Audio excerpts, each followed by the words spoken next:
Jadi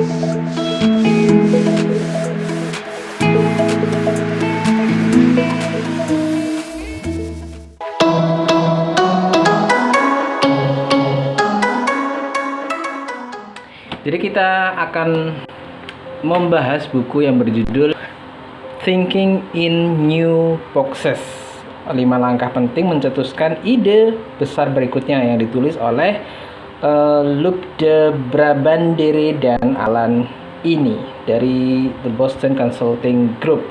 Buku ini menarik, unik karena saya sudah membaca di bab pertama yang cukup membuka wawasan baru, paradigma baru tentang istilah thinking outside the box. Nah, kalau dia ini thinking in the new boxes.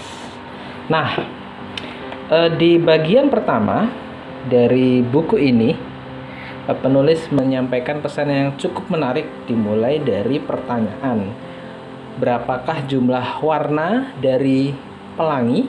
Kita mengenal jumlah warna pelangi, ada yang bilang 7, ada yang bilang 6. Biasanya disingkat dengan Meiji-ku Hibiniu. Merah jingga, kuning, hijau, biru, nila, dan ungu. 7 warna. Padahal menurut ilmu fisika, sebenarnya pelangi mempunyai warna yang tidak terbatas. Karena pelangi sendiri hasil dari ekstraksi cahaya yang ditimbulkan dari pantulan sinar matahari kepada air.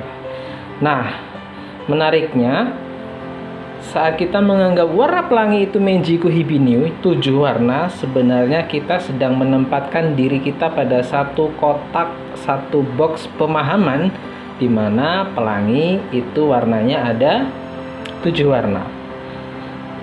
Mengapa demikian? Karena otak kita, cara kerja otak kita memang demikian, yakni otak kita memudahkan kita berpikir dengan menyederhanakan hal-hal yang rumit, hal-hal yang realitas yang konkret tapi rumit, agar mudah dipahami oleh otak, dia menyederhanakannya.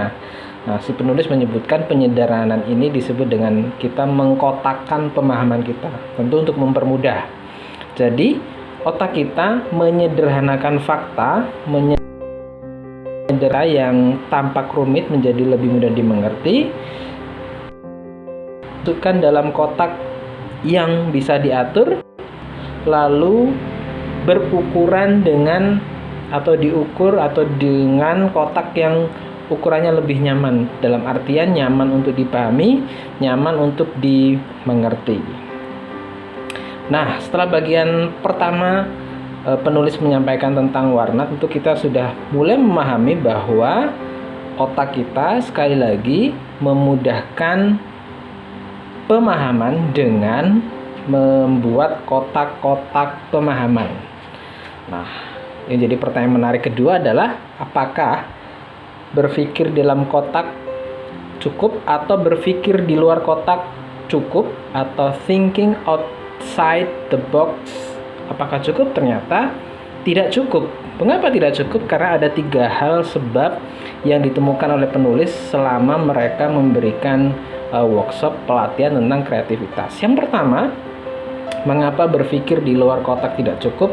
Yang pertama, berpikir di luar kotak, seperti halnya kita memikirkan di luar kotak Meiji-ku Hibiniu, ternyata itu sangat sulit dilakukan. Jadi berpikir di luar kotak tidak mudah, sangat sulit dilakukan.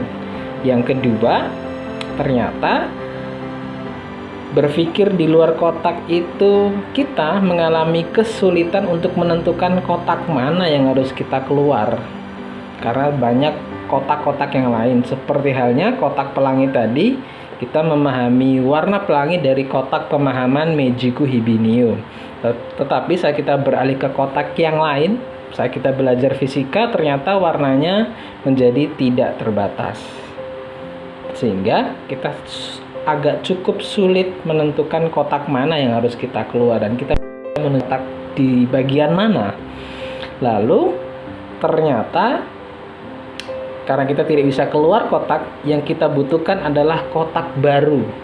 kotak pemahaman baru yang itu dibuat oleh otak untuk memahami lebih dalam, lebih luas, lebih lengkap mengenai satu pemahaman ataupun alur berpikir otak itu sendiri.